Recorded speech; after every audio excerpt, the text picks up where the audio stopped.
Hi, I'm Cerise Maddock. This is your Saline Media Connection News Desk. Thanks for joining us. The Saline County Health Department has new stats on COVID numbers for the county. There are 24 new cases since Monday. That brings to 929 confirmed, 105 active, 812 recovered, and the number stays at 12, those who have died. On the graph, the rising trend continues for total positive cases in Saline County. And cases by age, 20 to 29, that group is the highest, followed closely by ages 30 to 39. And USD 305 has identified several new cases at the schools, 2 positive tests at South High School, October 13th and 14th.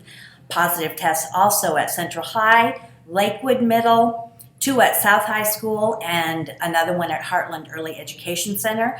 Those have been identified since October 13th, and since starting to count, Salina USD 305 has reported 44 cases of COVID-19. USD 305 will continue to be on site with the elementary every day, and 6 through 12 will continue hybrid.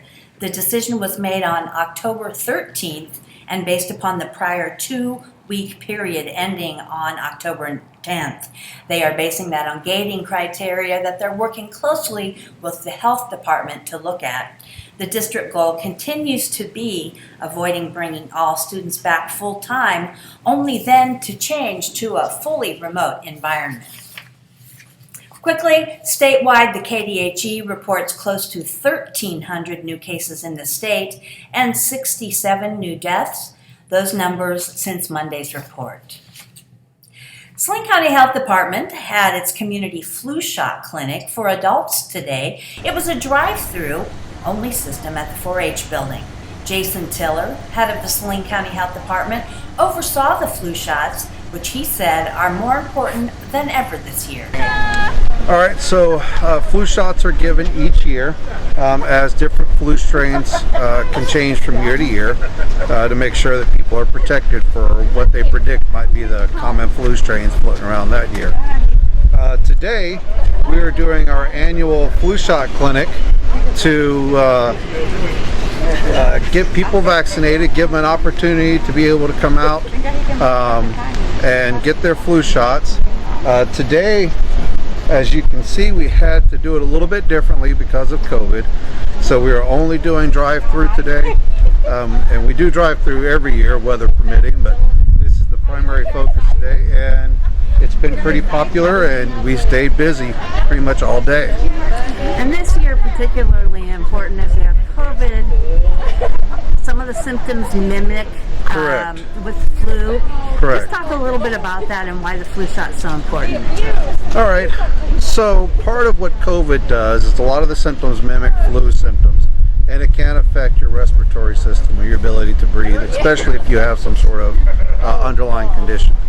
And so by getting your flu shot, even though your flu shot won't directly protect against COVID, but our hope is that by getting your flu shot and staying healthy, that if you do come in contact with COVID, that it will allow your body to be able to help fight it off better. And so that's why we are still continuously pushing flu shots, not only because flu can cause a lot of problems on its own, and we definitely don't want to see anybody have to deal with the twin issue of having flu and potentially COVID at the same time as well. How long is into the season is it effective for people to have the flu shot? It depends on who you talk to. Some say that you should get it as early as that's available. Some say wait a little bit further into October. Usually we start giving flu shots about the beginning of October. That's when most people start getting them, and that's when they're usually available for the most part. And then you could actually get your flu shot all the way up into February and March of the next year. Great. Do you have anything else to add? Nope. We just appreciate the community support for not only our flu clinic and what we do every day, but for their continued support as we try to navigate this whole COVID pandemic together. And the city of Salina is proud to be supporting the local high schools, but you'll have to look up to see how they're doing it. 4 bridge-like structures light up at night in downtown Salina to represent the city's support for the schools. The north structure represents El Saline. The stretch of architecture near KU School of Medicine represents southeast of Saline, and the overhead structure near Campbell Plaza represents central. The south expanse represents south. That's your Salina Media Connection News Desk. I'm Cerise Maddock. Have a good evening.